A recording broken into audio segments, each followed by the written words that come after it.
Today's dad joke. Yep. I love it. That's what I got. It was my Bible verse and then a dad joke. Figured I'd do that one. And it records it, so it'll show up. Don't leave your day job. No. Are we ready? Oh, well, Lord. All right, well, hello, Andrew. Thank you all for coming here this evening. I'd like to go ahead and start the public meeting, Jefferson County Board of Tourism. If you'd be so kind to stand up, we'll do the Pledge of Allegiance. I pledge allegiance to the flag of the United States of America and to the republic for which it stands, one nation, under God, indivisible, with liberty and justice for all.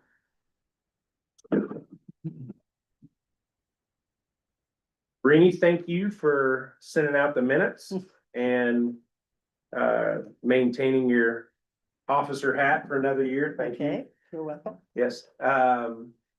Did everyone have an opportunity to take a look at the minutes? Would anyone like to make a motion? I'll move that we accept the minutes as presented. I'll second that. Any discussion? Motion carries. Rini, thank you again. Treasurer's report with Dr. David Bramer, attorney at law. So, for the month of January, we had $72,353.84. So still continuing greater than last year, and we have one claim for marketing expenses from BMI for $4,338.76. Anyone like to make a motion for the treasurer's report and the VMI claim as presented? I'll make that motion. Second. Any discussion on those two? Motion carries. Dave, thanks. Moving along to partnerships and projects. We'll go ahead and start with Elizabeth if you'd like to. Elizabeth, real quick, I usually say this just out of respect to you guys and to us. When you're finished, don't feel like you have to stay here. If you choose to, whatever. But if you need to leave, please, there's no disrespect at all. So, yeah. Stand over here, so at least everybody has to look at me. All right, well, I'm Elizabeth Oxshire. For those of you who don't know me, I'm the board president of Friends of the Ohio Theater, and last year you allocated $50,000 to the Ohio Theater. The most impactful thing we used those funds for were to hire a new coordinator, and you'll get to talk to him here in a few minutes. We got lucky, our projector did not break last year, so some of the dollars we had asked you for the projector, we were able to use to repair the floor and then add ADA access to the stage. And that project itself was $78,000, so that kind of gives you an idea of how much we've had to spend. But now that the floor is ready and we have our chairs back, last night Chuck one of our board members put the first chair together. So now we're like on the road getting real chairs. So we want to thank you for that. And I do need to thank Matt also. He served on our hiring committee. We felt that it was good to have somebody from outside our like insular board group with his experience with HR, business, and then also being on this committee. We wanted somebody in your group to feel like they had a voice with who we were hiring. So thank you for doing that as well.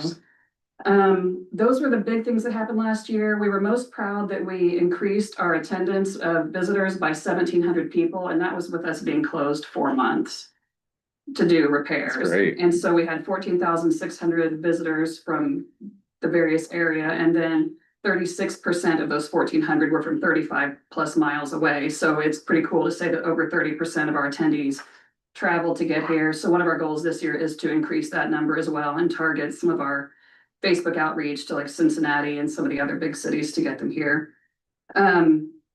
We've been ecstatic with Cord Montgomery's progress so far. He's really taken us to another level in a short period of time. Our marketing materials have vastly improved as there are things we just say, hey, can you do this? And he does it.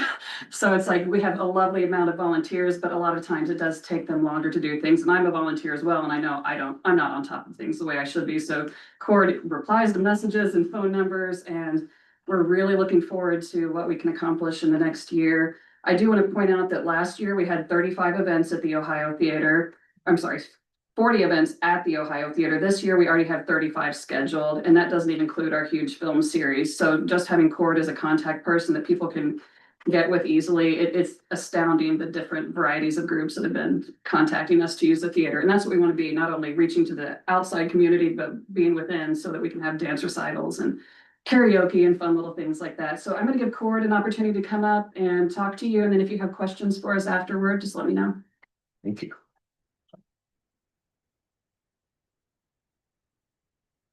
All right.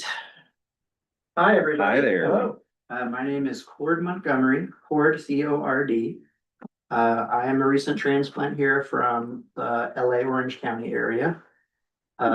Thanks to you all for giving me a position to have here. I'm really excited to get things started. I'm just really, really passionate about film and arts education.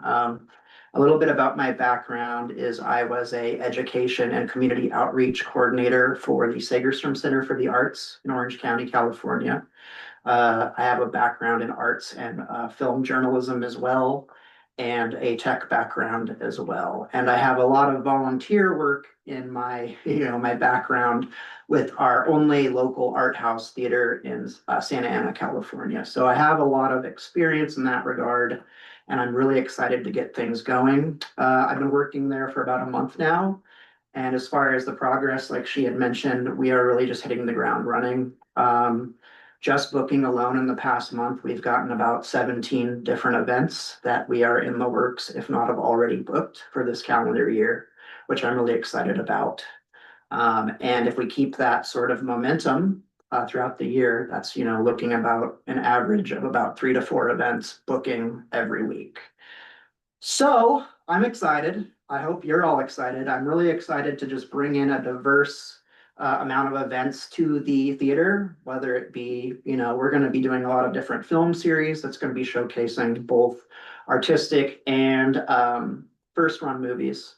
But we're also going to be bringing in stage plays and, dance recitals, as she mentioned, even maybe virtual or in-person cooking demonstrations. We're just going to try and diversify our programming where we just have a regular schedule and a regular event where people can attend week to week. That's our goal. And I think right now it looks like we are kind of meeting that goal and maybe potentially exceeding that. But just really excited to meet everybody. I haven't met you yet, but you'll see me around. I'm the guy that looks, I usually wear a baseball cap and a heavy jacket walking around, so you might not recognize me. But yeah, I'm just really excited to start. We've already made a ton of progress. I've met tons of really interesting people, and I think our events are really going to bring a lot of people, not only from the community, which I'm excited about, but also from outside in the major cities. And we're going to try and blend the events that we're bringing in, both sort of free to the community, but also, more premium concerts and events like that as well. So I'm very excited to get things started, and they already are starting. So. Great. Do you have any questions for me before I faint? I think you offer a great experience and a diverse background, and excited to see what comes from the Ohio Theater this year. So yeah, congratulations. Welcome aboard. I'm a fan of the theater. Before I got hired there, I had reached out in the summertime just to do some volunteer and programming. So when the position opened up, it was just like right place, right time. So I'm just really, really excited to keep things moving. Great. Yeah, we're lucky to get this kind of experience in Caliber in our small town. So that says a lot to what Visit Madison and the city and the county have been doing for years, is to attract someone like Cord to want to live here. So thank you to all of you who have been part of that long process. And last year we told you we were not going to come back to ask for any more salary money as part of your grant process. So I can promise you when you see our application, we are not asking for any salary dollars during this next time, because with him doing more events, we're going to be able to sustain his salary. Great. Have you ever heard of the Studio? It's a venue it's in the Center for Performing Arts in Carmel.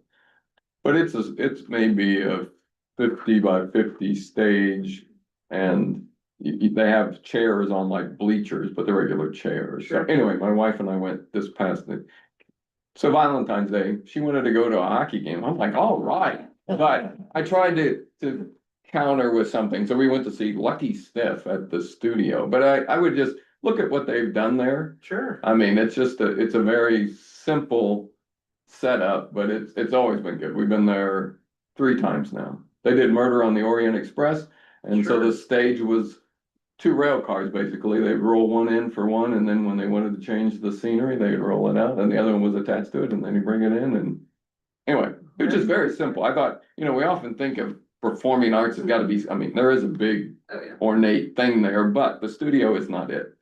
And, Oh, yeah, I mean, I haven't been to that particular theater, but I used to vacation in Carmel just because it's honestly, in my opinion, one of the most beautiful places in the world to go visit. But yeah, I'll have to check it out next time I'm over there, because I try and go there at least once a year, so. and they did it right. We got out of the parking garage, down the elevator, we're in the theater, we walk right in, and it's like, wow, it's winter, but we never have to go. Well, that's what we're gonna try and aim Yeah, for then. well, yeah. We're gonna do exactly what. Yeah. It's in the parking garage. I was gonna say, I'm gonna be getting a message tomorrow from local gossip about that. But not doing it. But yeah, I'm just so excited. This is something I'm super passionate about. I do have a background in technology and project management as well, but I wanted to do something in the nonprofit and more arts oriented, and this kind of balances that project management aspect along with something that I'm super, super excited to do. So it's just, I don't know, it's just serendipity, I guess. So Cord, welcome to Madison, Jefferson County. thank you. I'm glad you're here. I think, one of the great things about having a board like this and you being a new person, Yeah, I know you said that faint a while ago, I know you used that word, but take a big deep breath. I just want you to kind of absorb, who is in this room. And Josh, if you wouldn't mind, just kind of introducing yourself to Cord, Jim, Rini, just so you have an idea of who's here. I know being new in an area, it's easier whenever sure. know the players and Yeah, know, absolutely. Go ahead, Josh. Yeah, so Josh Abbott, Director of Sales for Fairfield Inn and Suites, downtown. Okay, Um, a couple of people that are. Yeah, they founders told of me that it was, talked with them. yeah, it was great meeting you. No, I didn't get a chance to go there, but I heard good things about it. Anyway, you and I, should probably meet, just so I can give you, maybe a tour of my spot and give me a tour of yours. Yeah, I Um, love that. and I think it's a really cool building. Collaborate a Check little it bit. out. Yeah, absolutely. Jim Bartlett, we actually met a week and a half ago at the. At the chamber? Chamber Yep. event. City council and a few other things around town. Okay. So, He runs a golf cart company. Oh, yes, So- I remember. You were wearing the hat. I, Okay, that's why I was like, wait a minute. Yeah, okay. Yep, I remember. I'm Renee Stevens, General Manager Cliff Ian. Oh, very cool. Yeah, Cliffy, and have you hiked Cliffy? I've been in the park, yeah. Okay. And I've been, my sister got married at the, hotel up there. Then, yeah, that, In October. He's the GM of all that. Yeah. Matt Chandler, and we own the Chandler Hotel and Vintage Lanes, the wine bar and Duckpin Bowling Center downtown. Oh, cool. Yeah, that's a really cool hotel and I really like Vintage Lanes a lot. I go there a lot Oh. and hang out at the speakeasy with my folks. Matt is a real estate entrepreneur and pushes the needle and Sure. produces one hell of a product. Yeah. Yeah. Cool, nice to meet you. Me too. Dave Reimer, I'm just the county commissioner. Okay. Yeah, I've sat as like a person in the stands before, so I recognize a few faces here. And I'm Trevor Crafton. I'm a real estate entrepreneur in Jefferson County. But Cord, thank you so much, and thank you for tackling a piece of downtown Madison that needs to carry on. So thank you. Yeah, Thank you. We'll see you soon, I'm sure. Take care. nice meeting everybody. Nice meeting you, Cord. Cord. Well, moving on. Here. Let's look at nights before Christmas. Good to see you all. Good to see you. Thank you so much for the grant that we received last year, actually a two-part grant. And we really cherish that money and feel like we use it well. So last year we had another very good year. Our attendance was up about 6%. We had we sold 3,350 tickets, which is an increase of the year before. And it also makes it the highest ticket sales since the 2021 COVID rush, and third highest ticket sales since we started taking track of it. And it was That was in 2009, so we felt like it was a very good event. We do a post survey and it's strictly volunteer. We had 164 visitors that completed the survey. And according to Lindsay, that was awesome. Nearly half of those respondents were first-time visitors of that group. And that was exciting for us. And it shows that our marketing is working. We're reaching outside of the Jefferson County, even the local area. And we aren't solely relying on the repeat visitation. We are bringing more people in. So we had, get some, it seems that private homes, of course, are the chief draw. People enjoy the historic places and some of the others, but the private homes overall that's what really draws people in. So we continue to maintain a high quality of private homes and a wide variety. We don't just do, the big grand, we do shotgun, we do all kinds, which gives people an idea. It allows people to see inside the private homes in Madison, which that's the only time really, other than Tri-Kappa tour, that is available. Our streaming, which was one of the things we used our marketing money for this year, was very successful.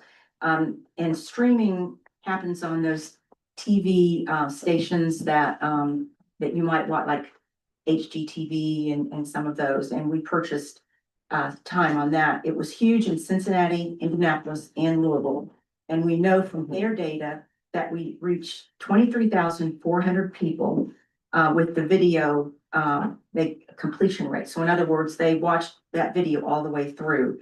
And then of those people, 97 showed up in Madison for the tour after seeing the video. It's a new way to track that metric, and it's very cool and a little creepy. We know what you're doing. The occupancy rate, which is another thing we strive to improve and help with Madison, it was down from from the first weekend in 2024, but up higher than 2024 in the second weekend. So we feel like we really are contributing in that aspect for probably a time of year that we would not have as many folks in town right before the Christmas holidays. Also, Placer AI, which I think you're familiar with, showed that approximately 40% of our visitors came from more than 50 miles away. And that's another great tourism draw. That's about it. And Was there a weather difference in the 2 weeks? not really. I don't remember. It was really cold that one weekend. I felt like versus last year, but I don't know. Right. We got hit hard in December. Yeah, it was Yeah. predicted to be colder than it was, which that sometimes affects people, because I know we contacted all of our volunteers and said, make sure you dress warm, and it wasn't quite as dramatic as what was predicted. Okay. But what's predicted is what affects our visitors. And if I remember right, I think it was that first weekend where they were expecting cold. They thought there was gonna be some snow or something to come in, and then it didn't end up materializing, but that 10-day window out, they were predicting it, and that's about when people are deciding when they're gonna come, and then you get down to 4 or 5 days before, and it never really materialized, so. I think that was that first weekend, if I remember right. I think you're right, yeah. So. Are you gonna be staying on again this year, or is this because This is my swan song. I I am wondered. now going to be enjoying the tour itself, so. We've done excellent work. Well, I so, appreciate that, yeah. and I know that Visit Madison will continue the work. It's a great event. It is. Any other questions? All right, well, thank you all again. I appreciate it. Thank you. Thank you.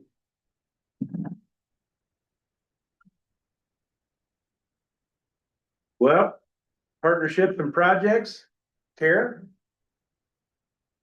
I just came to observe. No, that's it. You weren't joking. You got nothing going on tonight. No, you're good. We don't talk anytime. You're good. Let's move on to VMI update. Andrew? Yeah, I sent a report to you. Hopefully you got it in email.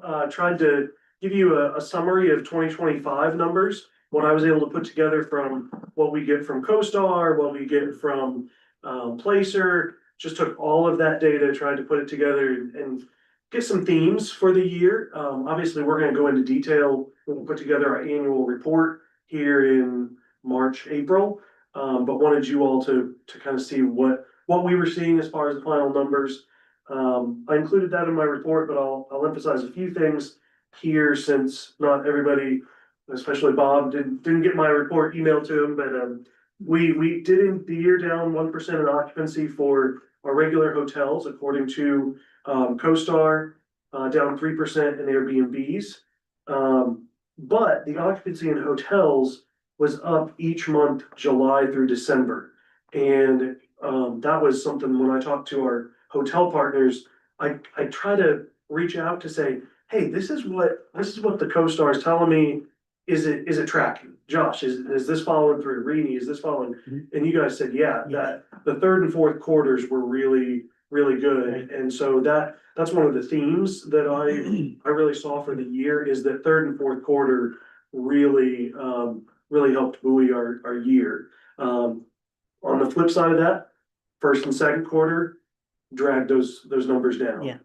So that, otherwise, if we were looking just, second half of the year, we would have had a phenomenal year if we had that performance all year. But the first and second quarter dragged it down.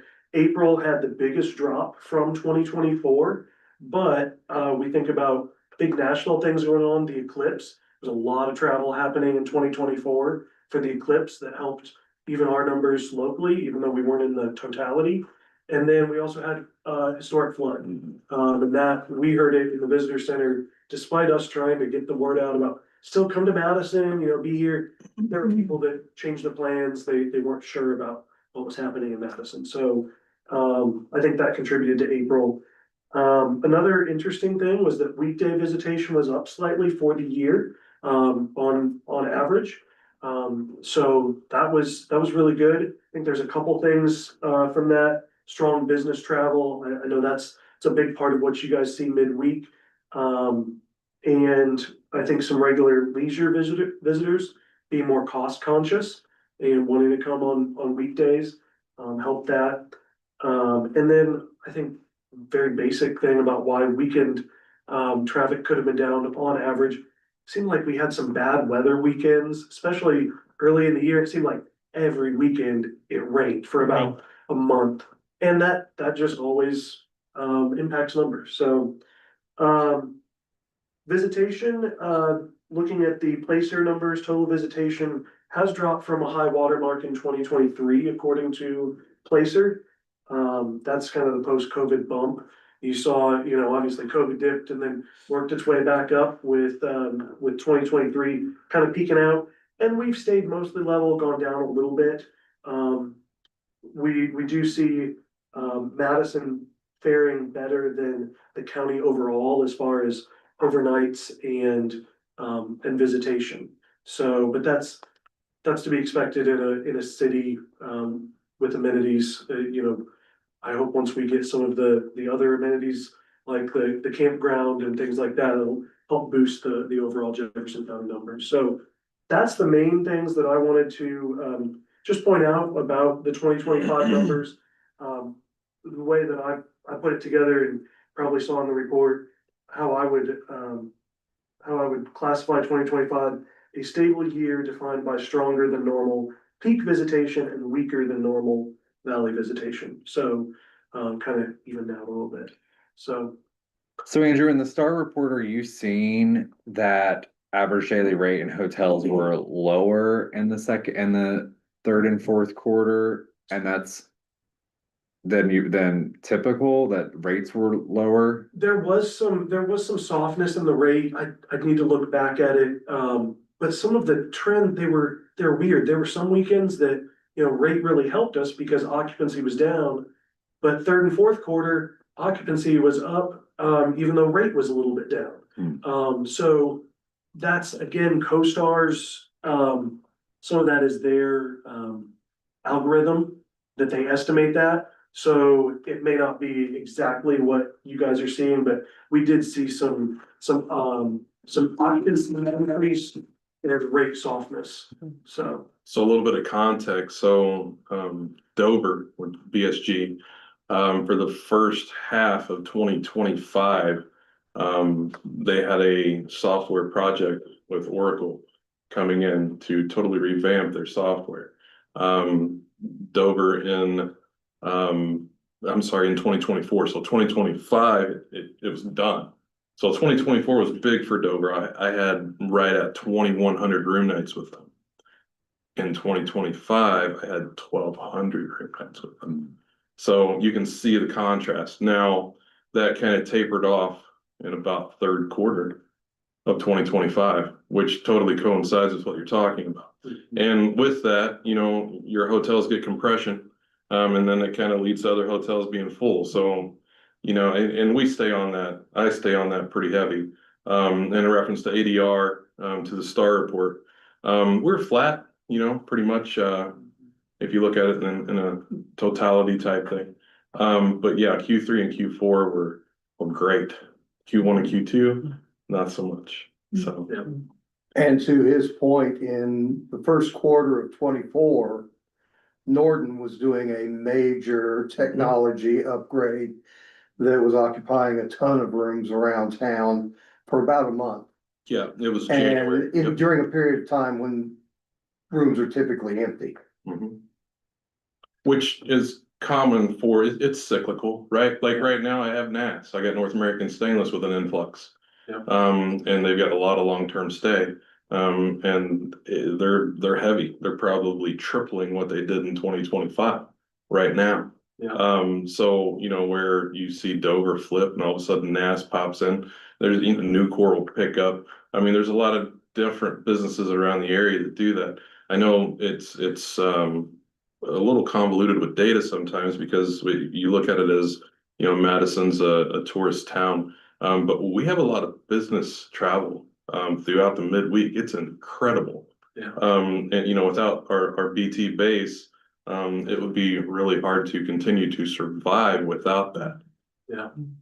And that's some of those things that, as I'm looking at trends, looking at our comps, when I look at other counties that we're looking at, there was no real rhyme or reason for what everybody was doing in 2025, at least.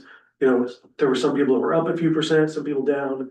I think it has to do with, we've just got a lot of different things. There's not a bunch of big trends, upward, downward. Everybody's kind of wobbling right around that staying stable line, so. I think too, back to your point about April and the flooding. And this may be like a bigger conversation, but I do kind of want to put it out there. I do think the organizations, local government, there needs to be more alignment and policy around social media decorum with things like that, because a lot of people were just like showing pictures of the flooding on their organization's page, and then that sends tourism into a tailspin. I mean, we got, you know, in a much smaller hotel, but I mean, I had 30, 40, 50 phone calls. Like, is Madison shut down? Is it underwater? You know, there's a lot of like confusion. I feel like the narrative got away from that very quickly because based on